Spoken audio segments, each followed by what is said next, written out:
Hey, Morey! Morey! Go ahead. Go get him? Yeah.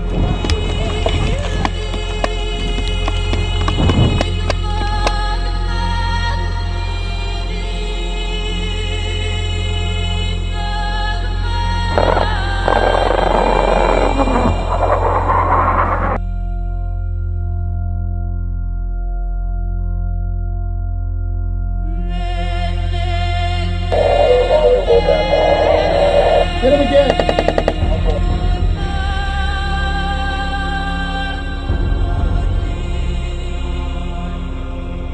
Hey, watch your field of fire! Watch your fires! Watch your fire! We got friendlies over there! Jesus!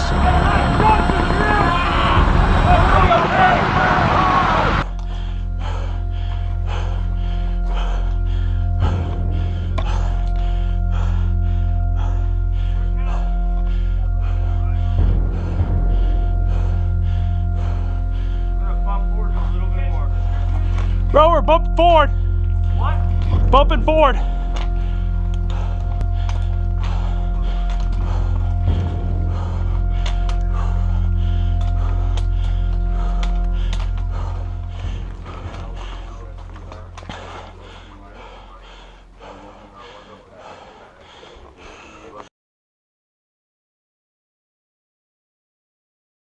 were my thoughts? My thoughts were, this is probably going to be an exciting mission where we could possibly die in the line of duty. And I was going to make every effort I could to be in shape, six-pack, reflexes. I was excited and nervous at the same time. They asked for volunteers for medics. Most of the medics raised their hands, including me. I didn't really know what to think. I mean, I knew I was prepared for it happening, but I just was ready to go. It's not necessarily that I was just dying to go, but I was ready. Oh shit, how am I going to explain this to my wife? When I found out that it was a go and it was optional for the most part, it was how am I going to explain this to my wife and maintain the support that I wanted to have for it. We heard that the mission was Force Pro, and like, oh great, another typical Force Pro mission. And then you start hearing about some of the different SIGACs that were going on in the area. You think, okay, this might be a little different. This could be exciting. This might be one worth going on. I was pretty happy about it. I mean, I joined the infantry for a combat experience, and I mean, if I didn't deploy, then I mean, I had no purpose of actually being in the military, in my opinion. So that's what I feel the military is for, is to deploy and do our job.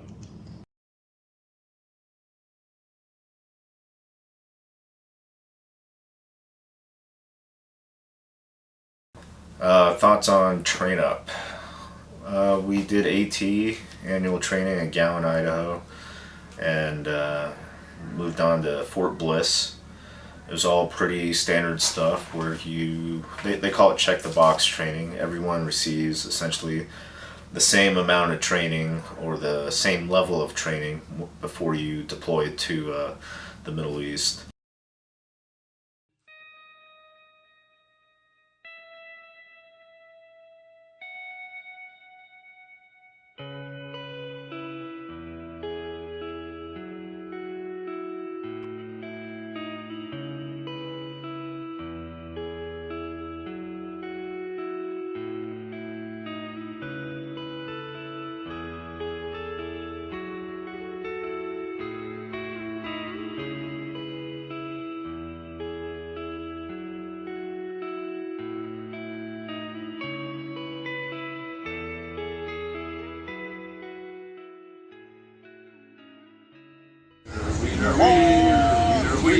I can honestly tell you I have no idea how it got started. All I know is one day Sergeant McKenzie opened the door and said, threw down a piece of paper and said, here, you're gonna fucking learn this song in 2 days or I'm gonna smoke the balls off you.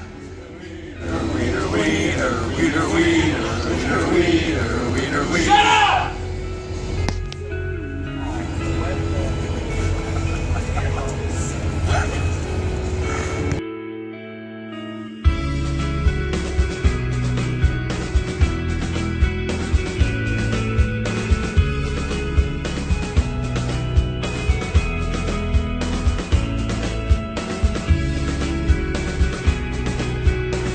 the pass, 4 days of alcohol. It was fantastic. I was state of the Radisson along with a lot of people. I think first night was gonna be easy and slow, but I took my sleep meds with alcohol. Sergeant Wells found me in the lobby in my drawers.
Getting off that plane, it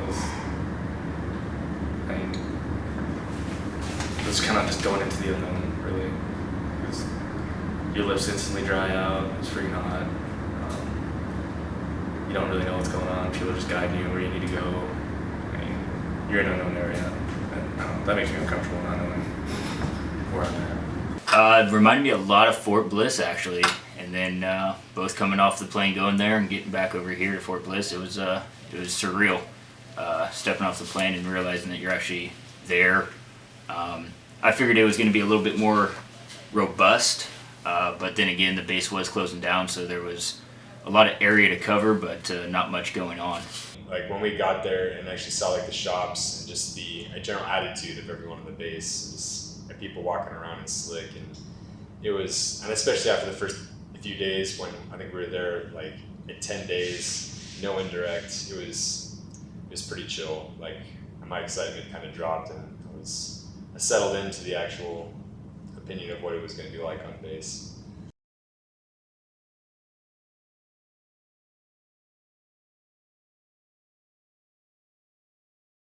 The unit we ripped with did a really good job of giving us training on the things that we'd actually be doing. The train up that we received in Texas was terrible, especially for driver's training.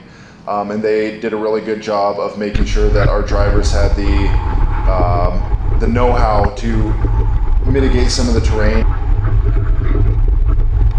I went south with them during the rip one time, stuck in this fucking, I was gunning for the JTAC and they did this last minute, so the gunner's stand was all the way top, as high as possible, so I'm trying to gun like this because it's got a shield above you, and it just fucking sucked.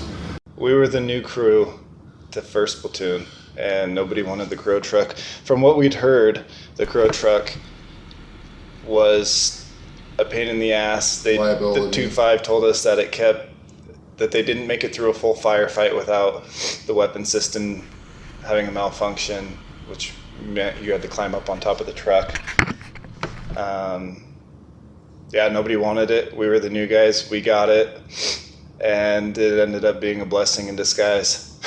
They did a really good job of impressing upon us a specific route down to the south that I won't mention just because it's still probably being used, but they talked about everything north of that you were probably okay, and once you hit south of that, there's a big ruin you can see from Alexander the Great, and once you got close to that, it was on. And the farther south you went from that, the more likelihood you had of poking the beehive.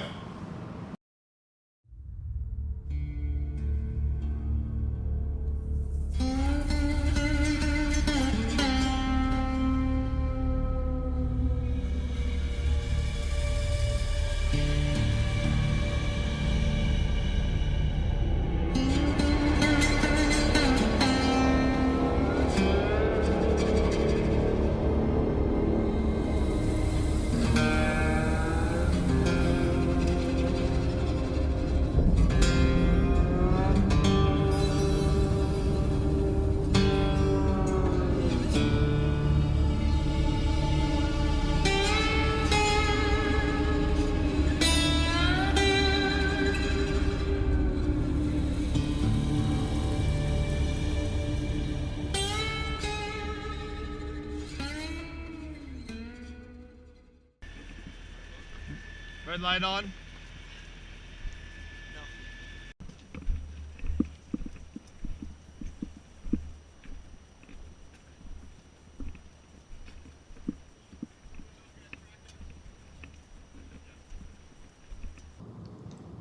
First patrol, I think I was the only one that was actually on the first patrol for my patrol because everybody else already went out 2-5. I was the extra body in a truck. Every other truck had 4 guys. I was the 5th in the 2 truck. Lead truck, so I was nervous. It's like, okay, we're lead truck, we got a mine roller, we're pushing out ahead of everybody.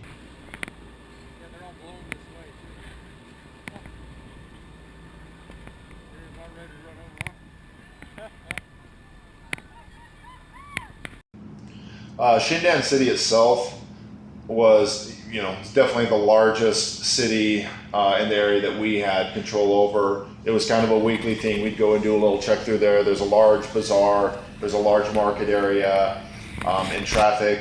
All the main routes feed in and out of there. The surrounding area there, Shindand, Herat province in general is incredibly poor. You know, it's the western province in Afghanistan. It butts up to Iran. So the outside influence is there. Definitely there's people that will come from Shindand City and go work in Iran that people would talk about, but that's the area. The majority of the houses are made out of mud. You know, the people are incredibly poor. You know, girls above 13, 14 years old skitter into their houses and cover their faces when they see you. It's not, you know, the Enlightenment never took hold there. It's backwoods. Already stopped him. Told him to stay the fuck back.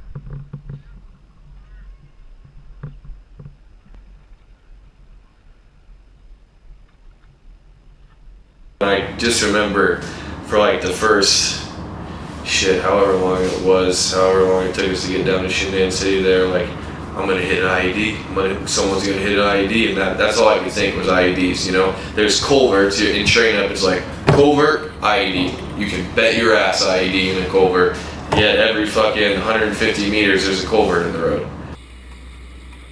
You got me locked in on that harness first? Making sure just in case Nelson decides to dip down this 8-foot canal.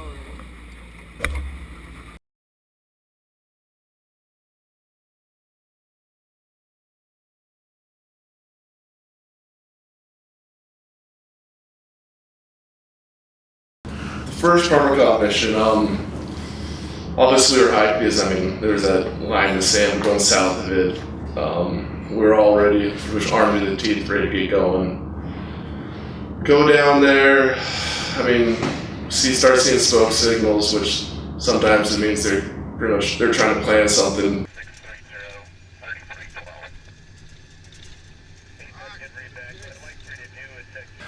So we're excited. You know, this is the first time we're going down there with a troop. I had an M14, I had a saw, we went down there loaded for bear. And we get down there and we get set up. We'd reconned it once before, but you know, Crow truck pulls into a berm and it's like gunnery, you know, this big tanker berm. We pull up and we're right at defilade and Combs has got this great little field of fire.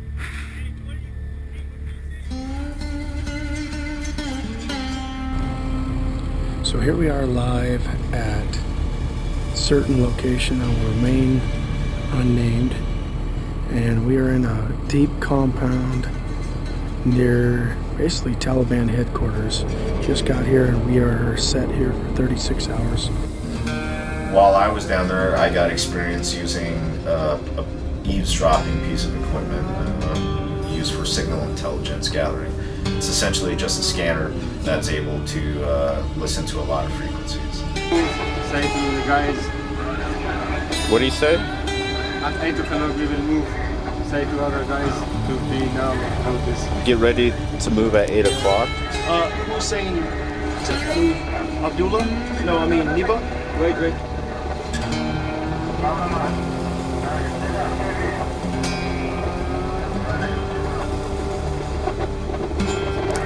The Wolfhound was able to pick up some interesting traffic. It was always through the use of an interpreter. It was a bit eerie or creepy to hear the translation of essentially the Taliban. They were watching us. 15 minutes later we will be ready. 50 minutes from now? Yeah. To move? Can you tell who was talking? So, little update. It's been 13 hours standing in the same spot. And I've been doing it with this right here. Neon. Kept thinking something was going to happen hour after hour, and 12 hours went by and nothing happened.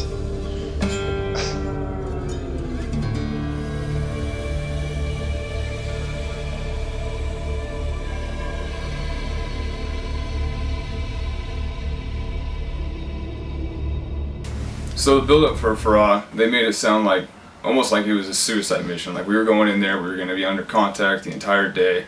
We had to bring thousands of rounds in everyone's rucksack, and they just built it up way too much. Want to say what's up? Everybody's GoPros are all spray painted. Right before the big mission. Some of these guys are probably all going to die tonight. Yeah, that's all right. I only got one, right? Huh? Yeah, you got the one. You ain't gonna die with me around, baby. All right. Where'd you pick that up? Sergeant Callahan, the medic. You borrowed that from mom. Sergeant Harris, which actually today they came up with a new nickname for you. I know, her. It's got 1-1 Little Romeo. 1-1 Little Romeo. It's the real deal. I'll tell you what you think about tonight. Are you videotaping right now? Is it going to go smooth? I think it's gonna go real smooth. I think we'll probably have like 20% close before we hit the ground. I like it. It's the microphone. Oh, really? Sergeant Yoder, what about you? Anything you'd like to say for the camera? Change is with a heavy heart that I tell you, I will not be back in the rear D. I had fond thoughts of you and me spending long, arduous times together on the screen line in the rear D. Now we're going out. I regret I was not able to deploy and get a patch on my shoulder like that magnificent eagle on your large American bicep. I knew they well, Change. I knew they well. I knew they well. You want to say anything to 209 Pride? Cheers. Cheers, baby. Oh, look, we got a little recon. Hi. This is classified intel right here. Yep. So, Taliban steal this GoPro. They're going to not let it. Hi, Sarnham. That's the last thing. Miss you, buddy. Miss you, buddy. Going there was pretty fun, especially doing the Weir song.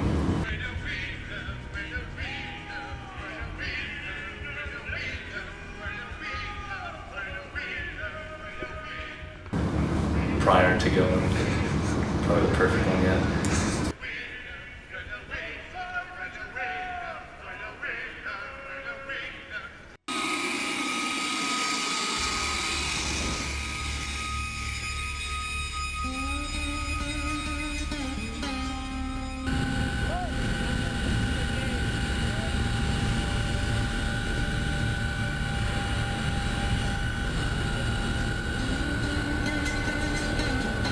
Alright, so I was actually pretty pumped about that mission. I was really hoping because it was all air assaulted, middle of the night, all the intel of how it was Taliban stronghold. It was just an area, like it was, I think we were all hoping a guaranteed fight there, especially on foot, being around. So, just give you guys a little update. We got in here into Farah, and we are, one of the Apaches is down, and we are doing it. I'll show you in my night vision real quick.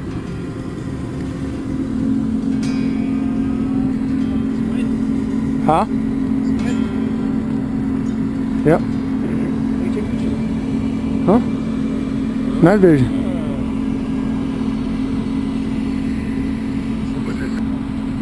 Taliban out there. It's one of the most dangerous places in the south right now. This is Farah, FOB. They just had a truck stolen with a dish gun on it yesterday, so we are securing it. Just got in here about midnight, and we'll be securing it till tomorrow midnight. It was probably 01, 02 in the morning. AWT escorted us in. They had a bird, mechanical issues go down, so we're just like, holy hell, this could turn in. I mean, first daylight, Taliban sees there's a bird down. It could go absolutely crazy. And then nothing happened. I remember going up into a guard tower. I think you were off shift. You were curled up sleeping. I have a picture of it on cardboard. It's actually fantastic. Cozy was, I don't know what Cozy was doing. and then I went back and passed out. It was just hotter than hell. Where are we at right now? We're live in where? Yeah. Where are we at right now? Oregon. Farah? We are in Farah province. Okay. Burger. This is a shit province, very hot. Shit province? And Now I can't show my kids that video. There are a lot of dogs. Taliban. Taliban? You think your daughter? What do we do to Taliban? We kill them. We kill them. Fuck them. No. Jesus. Jeez. We fucked them. We sat there, we sweat, we slept, we swatted flies, and we didn't get in a firefight.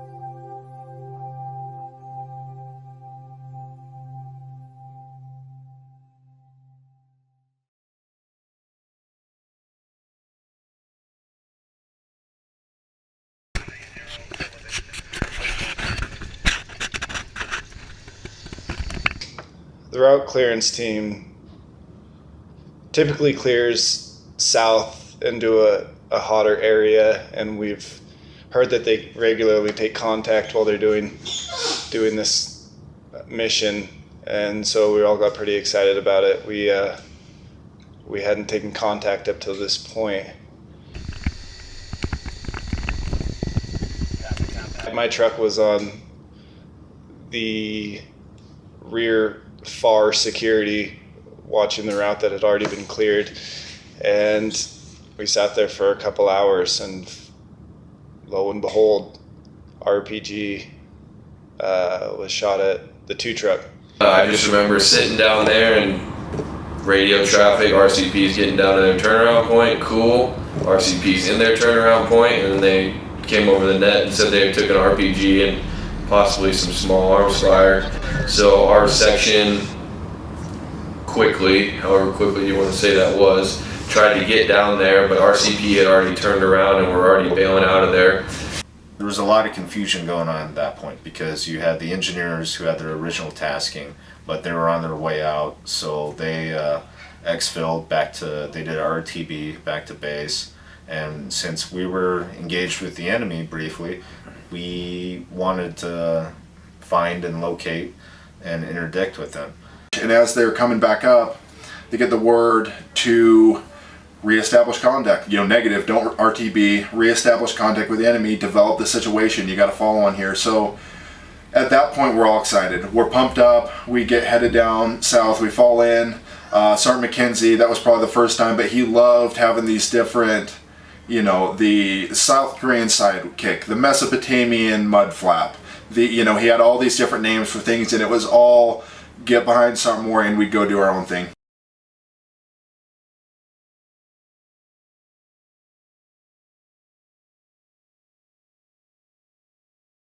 We have concussion grenades. Just think of a regular hand grenade without the shrapnel. It is a very powerful explosion that does not send off shrapnel. It's made out of cellulose fibers, cardboard essentially. So he threw one of those while my driver, POC Berger, dropped a smoke grenade. It was great timing. Explosion goes off. Smoke starts to billow out from the hood of the truck maybe 2 seconds after the explosion, and we sat there for a little while. We simulated my vehicle being towed and recovered with Sergeant Yoder, and a lot of guys saw the locals smiling, and they were happy that we may have been hit by an IED. And it's like, oh, we're really in Indian country at this point. We're looking around and nothing's happening. Well, let's leave. And they say, no, you guys are going to head back down south. We have ISR with eyes on groups of 10 to 15 different motos, long cylindrical objects, a couple of backpacks. These guys are infilling, and so We get back, turned around, and Lieutenant says, you see that there's a field on the other side there, there's an open area, I think you can get to it. So Morey's like, yeah, I think I can get to it. Eventually, I led the platoon into what some call the basement, a fishbowl. It was essentially a peninsula. It was where two streams came together. We were on the northern side of a major wadi, and the target location was 400 meters south on the other side of the wadi. And we're out on this outcropping. Think of it as where two rivers meet, and there's a confluence there. I sit up out of the turret. I'm unbuckled out of my harness thing, just kicking it out, looking around with binos, and look over at a corner of the building. Don't see anything. And as soon as I put that down, look back up, I see this black dot hurling our way, and it explodes about 12 meters, whatever, away from our truck. Negative! Still not saying anything! And as we're sitting there, I just hear it's like just a real light rumble, like a hmm. And I feel a quick reverberation, and I look up and I see the reverberation of dust off the platoon sergeant's back tire. Got it!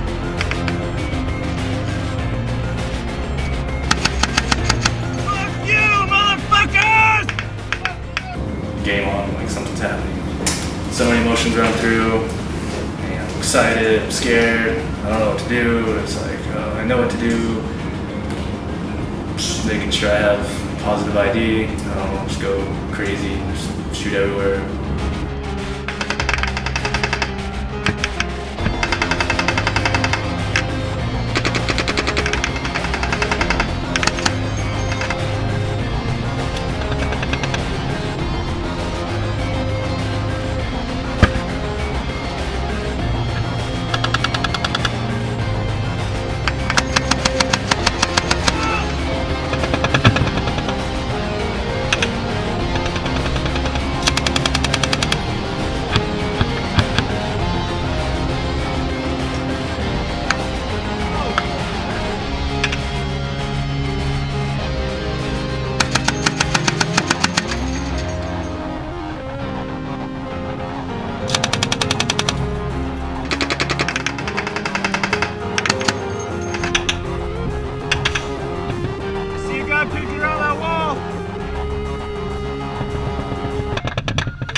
That's the first firefight's really probably the most stressful time that I had there. When you're looking in a crow truck, it's a lot like looking for your TV controller in your living room with binoculars.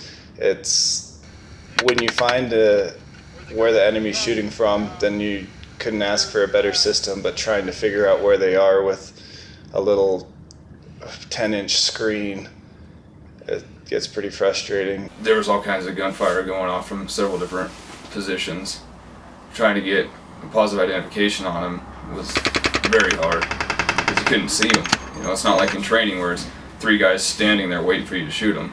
I don't remember saying a lot of stuff that I did or said, or seeing a lot of targets, or you could see a lot of RPGs skimming by, but I couldn't see my sights. It was a trip. Start return fire. I see multiple RPGs start being launched off of the sides of these buildings, and I see a belt-fed weapon engaging, I think it was the one truck off to the west, and I can't guide my gunner onto him, so I hop out of the truck and slap my rifle over the top and put the ladder of that ACOG on where I think he was. As I lose my sight picture, hopping out of the vehicle, squeeze off a couple of rounds, and I hear snap, snap, snap over my head. Whether it was him or somebody else, I wasn't sure, but I wasn't being effective and I was getting shot at, so I hopped back inside the vehicle. We did a lot of talking with Sergeant Yoder, and they had that crow system, so they were zooming into some of those tighter spots. We had several enemy positions in the windows, bullets snapping over our head. At one point, Sergeant Harris, I ran out of ammo. Sergeant Harris ran out of the truck like a bat out of hell while getting fired upon, got me some more ammo, got back inside, proceeded to yell at me and told me never run out of ammo again.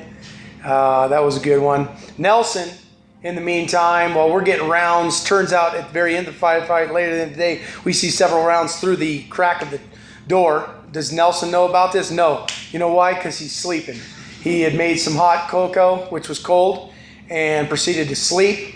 And as I'm firing, getting rounds over my head, I'm yelling at him to help me locate potential combatants. He just says, "Oh, Blythe, they're not there anymore." 2000 comes around, it's dark. We have obviously had our nods, so we dismount and we're started moving over towards one of the compounds. We felt like we were taking fire from. They are lost in the sauce because it's dark, they can't see anything, they're not well trained, and we're just like, holy hell. So at that point, called some balloon rounds in because 2nd platoon had moved into our about northeast, so with some mortars. They shot some balloon over the compound, which helped the A&A, so we got the compound, the A&A, there's probably 10 of these dudes just beating on this giant metal gate trying to get open. I'm just like, fuck, all these guys are gonna get smoked. This is gonna be an absolute disaster. But they don't. And then at that point, they knock the door in, they don't do shit, so Sergeant Harris and I, LT tells Sergeant Harris and I to go in the compound. So we go in, there's this gigantic fucking Taliban cow that's just, I don't know what it's doing in the compound, just mooing away. There's this family of like 4 just like freaking out. A&A come in, yell at us because we're not supposed to be in there technically, even though they didn't go in. So at that point, we leave, they clear the compound, they don't find anyone. And then probably at that point, the loot runs out, and then we just expelled. Everybody was happy that we finally got to have some action. Every truck got a piece of the pie, but that was, at least for me, was the thought that this is not the same game that it was before that evening. I think coming in, we all knew they wanted to fight, but the amount of firepower and tenacity we were able to use in that short amount of time, in that first take, kind of like, oh shit, they shot 15 RPGs at us. I think that changed my mind at what level these guys are willing to fight.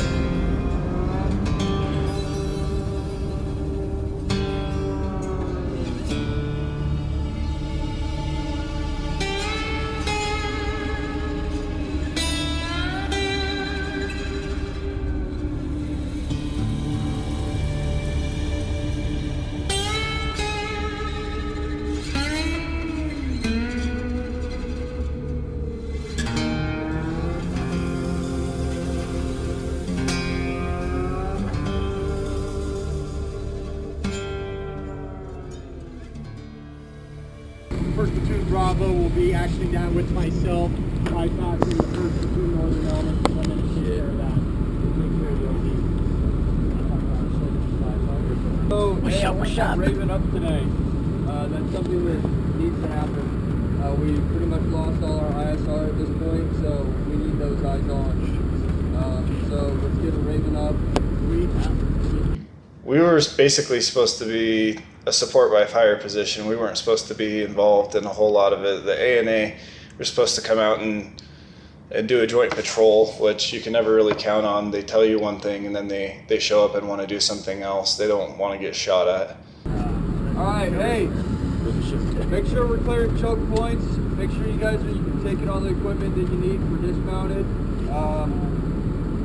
careful out there. Watch everybody six. You guys are going into a village, dismounted. So make sure that everybody's watching corners, and everybody's helping each other out, pulling security where it's needed and where it has to be.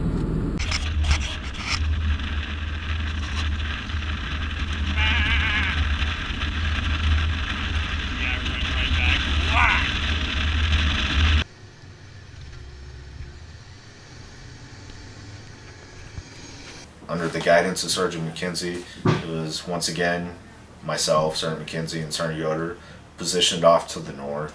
It seemed like we were always kind of off on our own somewhere, a little bit further away from the main body of the guys. And I've always liked not being with a huge cluster of coalition forces. I think the smaller numbers you can operate in, the more effective you can be on the ground. We were in the center of the formation, and once everybody started moving out, we actually ended up falling back to the back of the formation, get all the mine rollers in there and everything. We're set up there and we're observing, we're watching. We have about a 200 or 300 meter standoff from us and the next little set of compounds. Worked wonders with these different GRGs and labeling stuff, and so we're getting them lined out. This is what this is, and then we'd have our own internal names. You know, that's the chapel, that's Hotel California. You know, something else obscene for another one. You know, that's the whorehouse. Whatever. You start naming your different buildings instead of compound with nomenclature. And mortars are getting out, they're getting set up, and an RPG gets popped off. Expecting nothing to happen, and then having explosions landed between my truck and the number 6, a truck and AK rounds. I mean, I remember like being complacent, being outside my truck, and trying to spot other targets, and it just all kind of happened when like AK rounds were landing at my feet. So.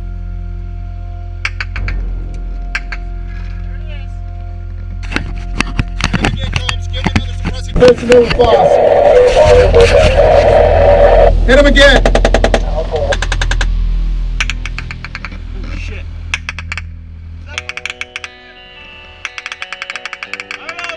Fucking lot of it! I got it. Yep, I see it.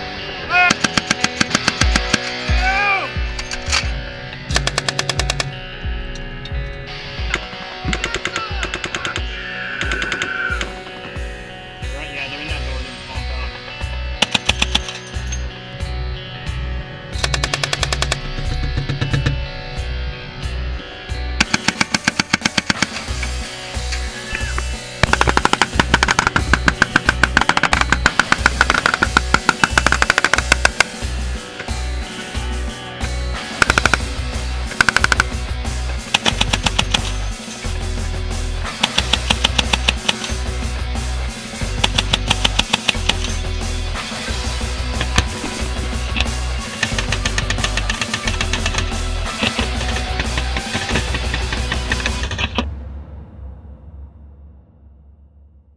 RPG, I remember seeing it blow up in front of the motor's truck, and that was kind of like, oh, right, here we go.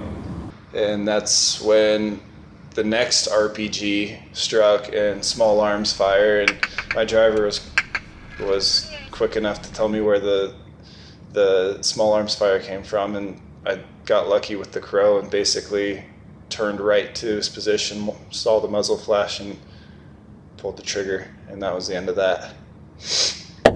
Alpha 1-1, Alpha 1-2.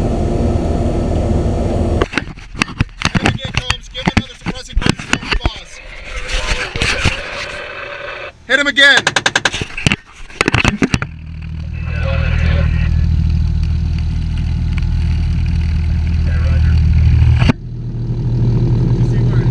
No, I didn't. So 2-7.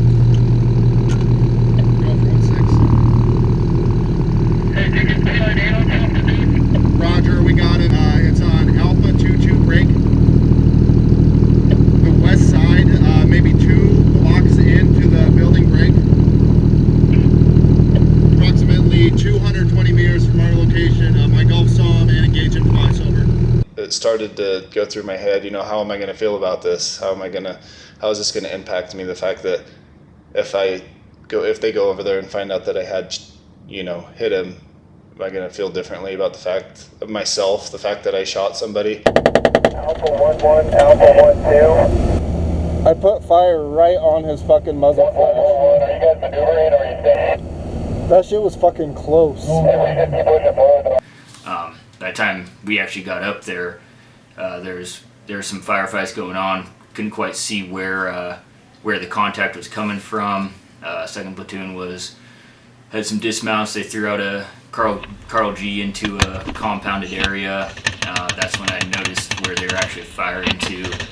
Saw some muzzle flashes and movements into that area. So as the gunner, I engaged, and then that kind of died. And then they went and did the BDA. It was night by then, so they all had their NVGs on, and I used my laser rangefinder and just put it in the general area that the fire came from. And Sergeant Yoder let them out there. I let out, Combs was guiding me on with the LRF feature, and we get close and I see that it's not a wall that this guy had stood up over, but just an alleyway.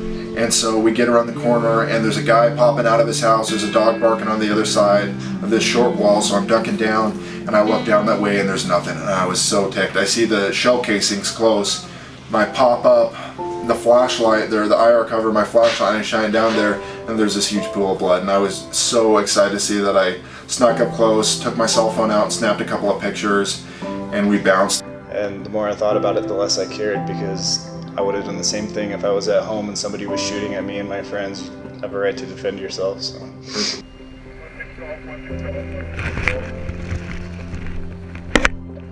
for 1-6 golf.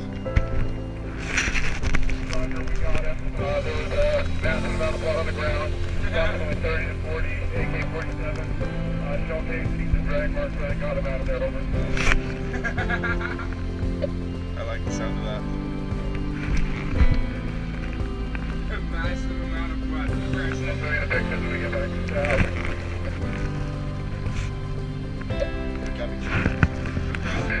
Hell yeah! Fuck yeah, man.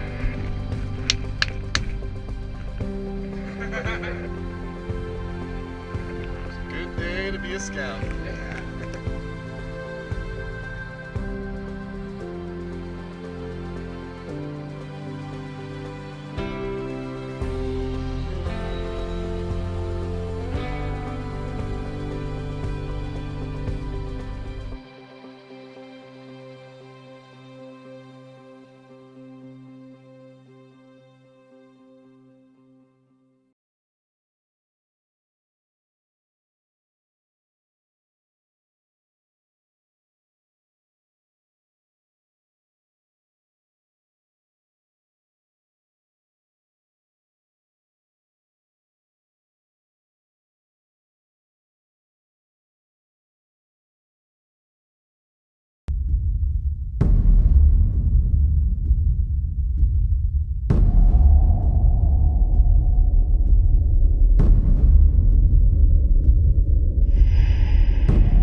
Once again, a typical day where we loaded up with about every round of ammunition we had, headed down to Parmacon right about early morning when we thought nothing was going to happen, out in the middle of nowhere in a random potato field, I believe it was.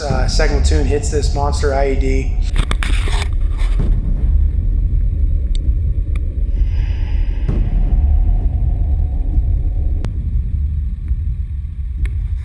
Probably within 5 minutes, the enemy starts unloading. Come on, hurry up! Contact! Fuck!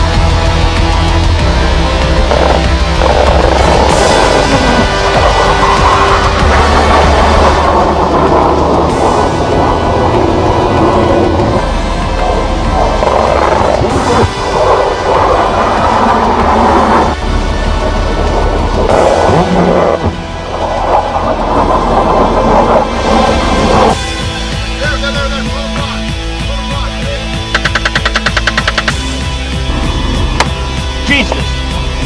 That was right on the turret. That was right on the fucking turret.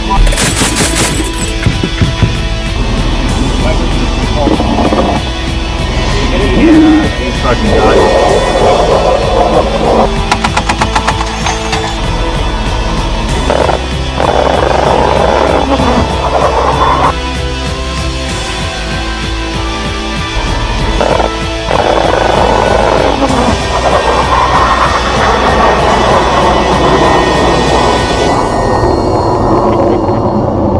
That's fucking badass shit right there. There was a location with about 5-6 guys lined up behind this little 5-foot wall at the base of the building, and I think we lased it at 1,200 meters. Once I saw muzzle flashes, they were shooting at second platoon. I unloaded. I checked it with about 5-6 rounds, raised my elevation, and dropped about 90 grounds on that location. Before we even get set, second platoon hits an IED, and we just start taking some small arms fire. At one point, I was watching some basic small arms fire, the signature of small arms fire coming out of a murder hole, the dust, and it was mostly suppressive fire that I threw at it. My rounds were coming up short anyways, but that was one of the most frustrating missions. There's small arms fire going on everywhere, and I could not see where for the life of me. I would sit there and watch an area that I knew that they were in, where pilots above you are talking about them being in that exact position behind that hole that I'm sitting there with my crosshairs on and never having a shot. At one point I was sitting in the turret just scanning my sector.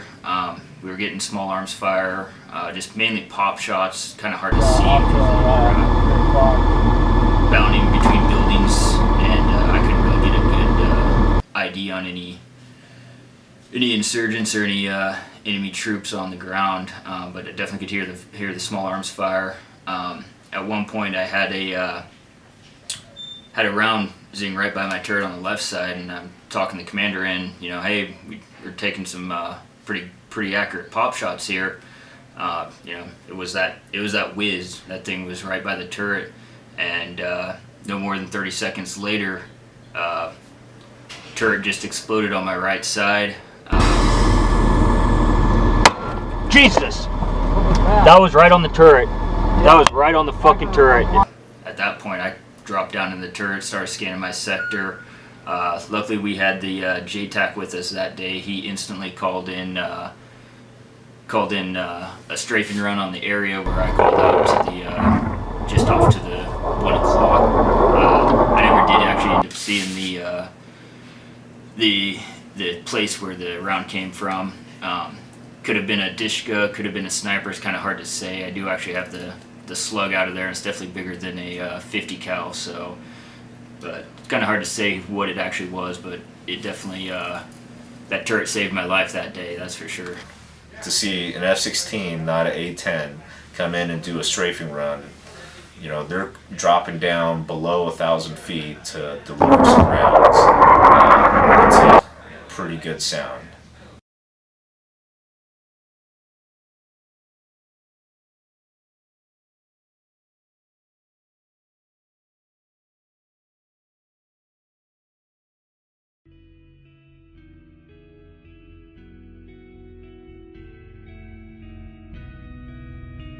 That was something cool I enjoyed. Every morning before a mission like that, you get a cup of coffee, or, I'd get up early and you put the Starbucks packet into a cup of water, and, you have that and a cup of oatmeal and maybe a protein shake, and you're excited. And everybody's on the trucks early and they're listening to music, and Blythe is doing the impersonation of somebody funny, and it's exciting. The chaplain prays, and there's a nostalgia to it, to going out and seeing what's going to happen.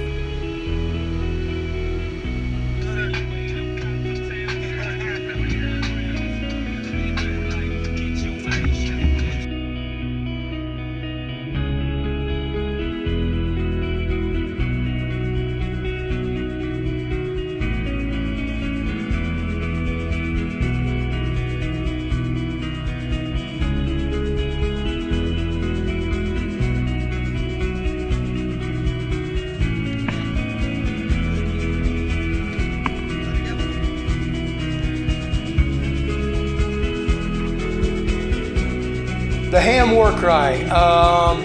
Basically, we kind of inputted it wherever we felt it necessary to show the enemy outside the lines what kind of intensity we would be bringing. And when they weren't scared by our bullets or my Mark 19 rounds, we would just simply get above the turret and yell out a "Nah!" and hopefully they would hear us.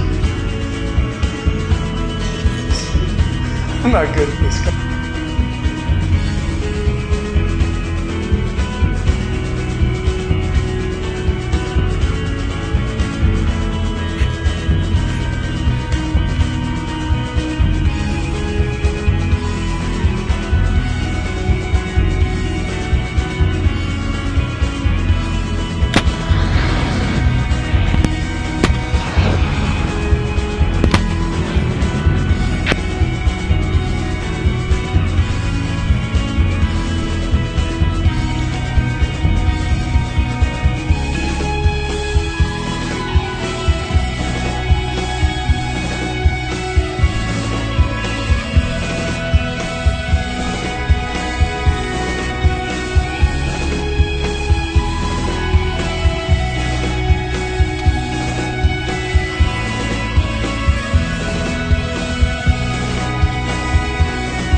Like 60 or 70 years old getting up for them.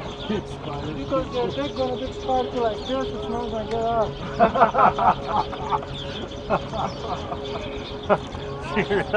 It was towards the end of Shindand. I don't think one of us was expecting anything to happen. I mean, I remember joking around, talking to the kids, bullshitting around with like some of the guys. I know we were just going to go in like the village, and some people were even talking about maybe like buying a goat or buying some energy drinks or something like that. I mean, I remember the mood being very light, very humorous. I mean, we're almost out of there.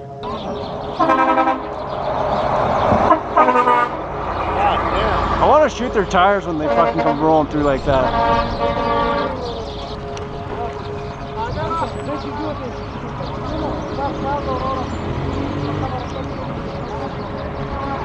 Multiple provinces, didn't see shit. So anything down here for sure. Yeah, I understand shit.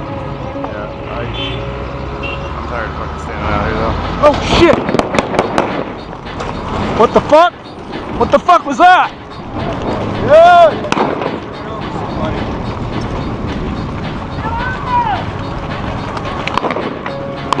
Hey, watch your field of fire! Watch your fires! Watch your fire! We got friendlies over there!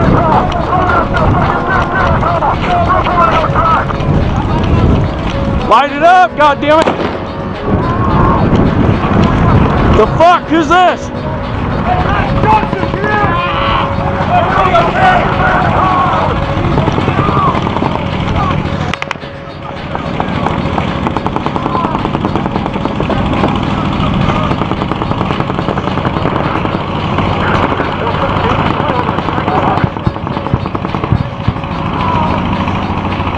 No one really thought anything was going down. I mean, we're how many clicks from base? Like maybe 2. And out of nowhere, I mean, I just hear an engine rev, and I look over to my left, and there's just a blue truck like headed right for me. My first instinct was to get Megan out of the way because his back was turned and I knew he wasn't going to recognize it in time. So I remember lunging forward to go get him, but there just wasn't enough time, and the truck hit him like square on, and I remember just seeing him flash past me as the truck hits me in the right shoulder, and I just remember just this blur off to my right side, and I try to recover and I throw rounds back at him. And I see him yell real loud, Allah Akbar, and I can hear him screaming it, and I can see him saying it through the window, and I see Megan with his back turned, and I see Hoyer. And it was this conundrum of, can I shoot? You know, what can you do in that situation? Megan gets hit, and he gets chucked like Johnny Knoxville away, and I see Hoyer right before that going to try to grab him, and he gets hit by the mirror, and he goes down. And I didn't know what happened to him after that point. Guy turns his back towards me. I rolled real hard towards the road to try to get out of the way. And whether me pulling my rifle up and squeezing rounds off at him, or I think it was more just the fact that he didn't want to make a sharp angle to get back on the road, saved me. But I see him running over chicken coops and stuff, and I rolled onto the road, popped out my bipod, and I started just thinking, okay, where is he in this vehicle? Because I could not remember. They drive on the left or they sit on the left or the right side in their vehicles. And I start squeezing rounds to the left. That's when American would drive. And I start squeezing the rounds on the right. Watch your fields of fire! Watch your fires! Watch your fire! We got friendlies over there!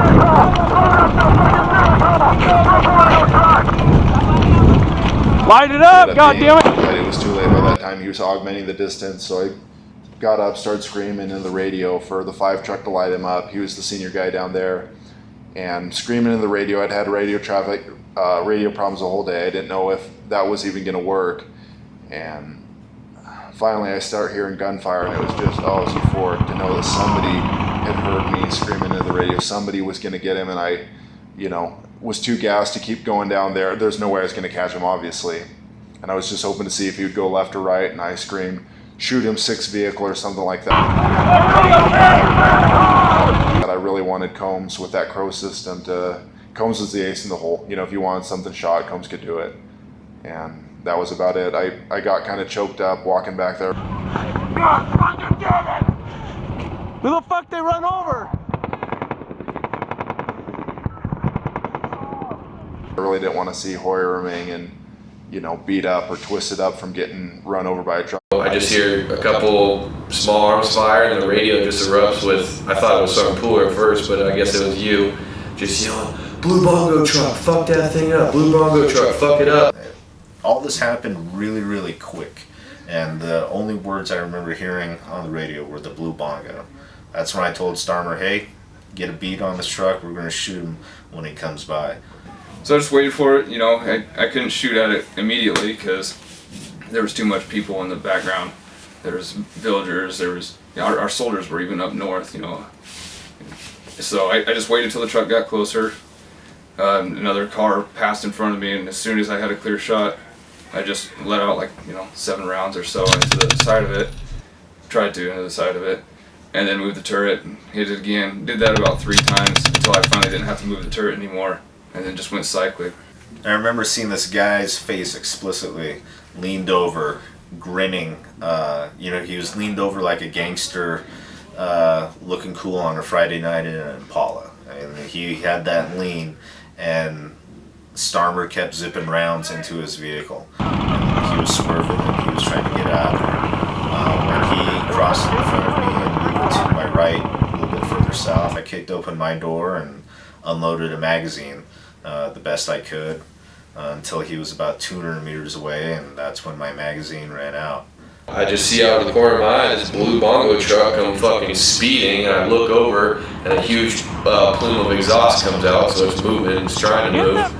And Starmer starts opening up on it, Blythe opens up on it, and I was like, fuck it. Yeah, I just started shooting at it. I probably put 7,500 rounds in it. I remember, I mean, you don't really, when you pull the trigger, I don't really remember any real vivid details except that I checked my foreground, checked my background, and I remember putting the front sights on the front right side of the wheel because I knew the gun was going to move up, so hopefully that'd move up and he'd be traveling into my bullets, and did that a couple bursts there. He obviously was taking a lot of fucking fire because he veered off the road, and then either the dust from the side of the road or Blythe's Mark 19s created a huge dust cloud, and I lost him.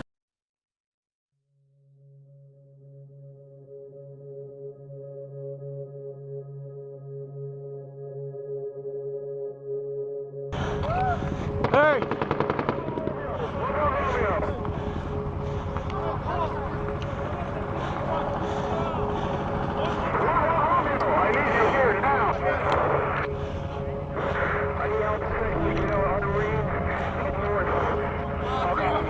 Get the trucks up here on Irene now. Get the fucking trucks up here now. One four truck. I need you to pull up right behind the 1-6. The crew truck up here. I'm waving you down right now. Come in here. See if Peaches can watch that find that fucking bongo truck. Yeah. Hey. Bongo truck. He had a fucking west in the desert. All right. One man, all yeah, there's one guy. 20s, maybe 30s.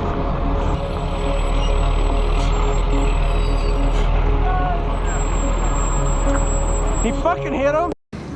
I went over on the west side of the road. I think Megan went down by you. And then I was doing something and I just heard this, how do I want to put it?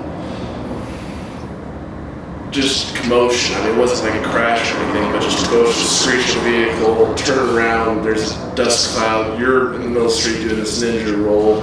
Megan's, at that time I didn't know, but Megan was on the ground, I didn't notice him at the time. Hoyer was getting up. I've had mixed feelings throughout this deployment about this war, about this conflict. Should we be here? Should we not be here? As my father says, these people definitely don't want to drive Chevys and eat apple pies. So that was very evident to me through Shindand. Sergeant Yoder and myself were able to link up with 2nd Platoon and conduct a BDA and possibly track down this blue bongo. It was unclear why my original platoon first could not go back out and chase this guy down. Hopped up with 2nd Platoon, myself and the 5 truck. Linked up with the ANA, and they had already got the blue bongo truck into their compound. They said they confiscated a AK rifle. And we headed back down there, and you see the truck, it's all lit up, and to what extent, you don't know. You know, there's a lot of blood in the truck. We walked around, we tracked him. You could see where he had gone. Came up to a corner to check, he had collapsed. There was a pool of blood there. They'd put him on a tarp, used it as a litter to get him out of there, and we walked around for a while. We found out later that co-located down to the south with us, there was the ANA checkpoint, and it was coordinated. It was a guy with an AK opening up, and he was trying to hold our position down at that point, but he wasn't successful. Blythe had talked about hearing rounds snap over his head.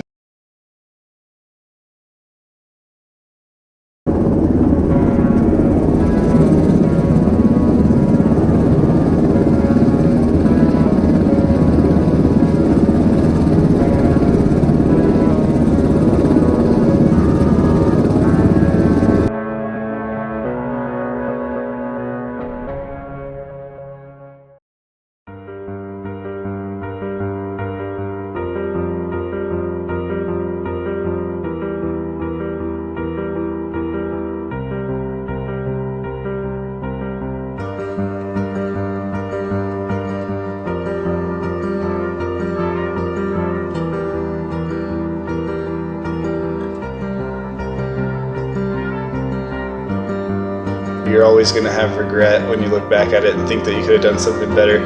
The missions, I had no control over that. But all in all, I think everybody was ready to get the hell out of there.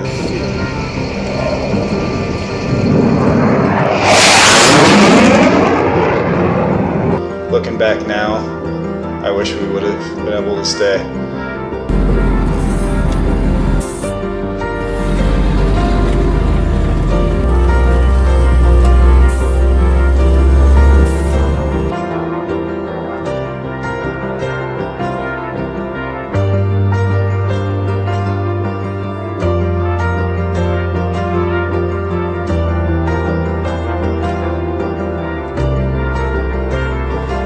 The storm ends and I don't see you as you are now, ever again. The perfect halo of cold hair and lightning set you up against the planet's last dance. just for a minute. The silver fork sky lit you up like a star that I will follow. And now it's found us, like I have found you. I don't wanna run, just overwhelm me.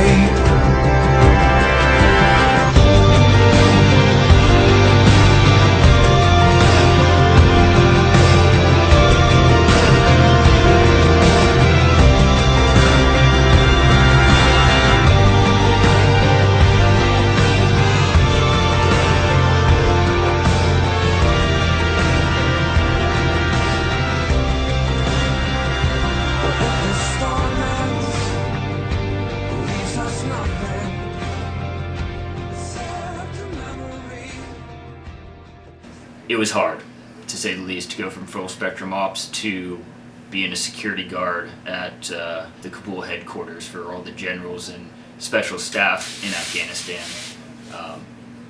Made it feel like we didn't have a purpose anymore. You know, same thing over and over for 12 hours a day. Check this car, check this ID, open the gate, close the gate. It's sad, you know, going from being in firefights every day, almost every day, to sitting on your ass in the turret just kind of brings the morale down of what you were doing.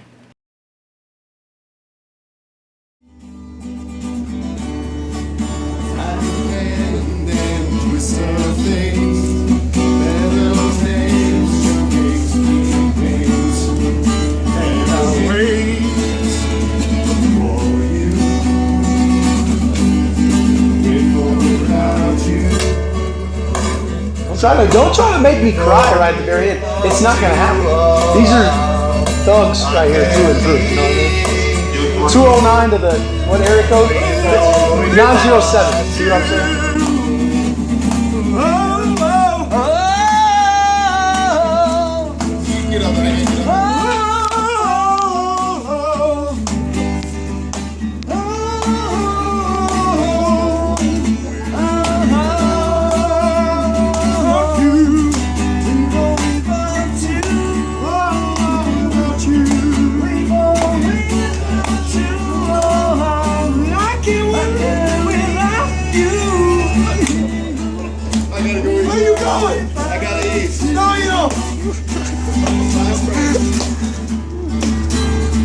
Now you gotta do that with Chelly song. Do you know La Bamba? Bamba. La Bamba? La Bamba. Lui la Bamba, lui è spagnolo. Para bailar la bamba, para bailar la bamba, se necesita una poca de gracia para ti, para mí, ahí arriba y arriba, ahí arriba y arriba, por qui seré, por qui seré, por qui seré.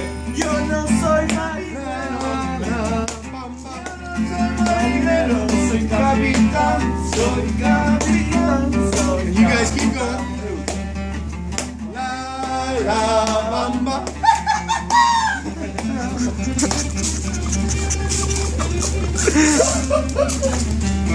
Just show them the video when we did that Shindand. Yeah.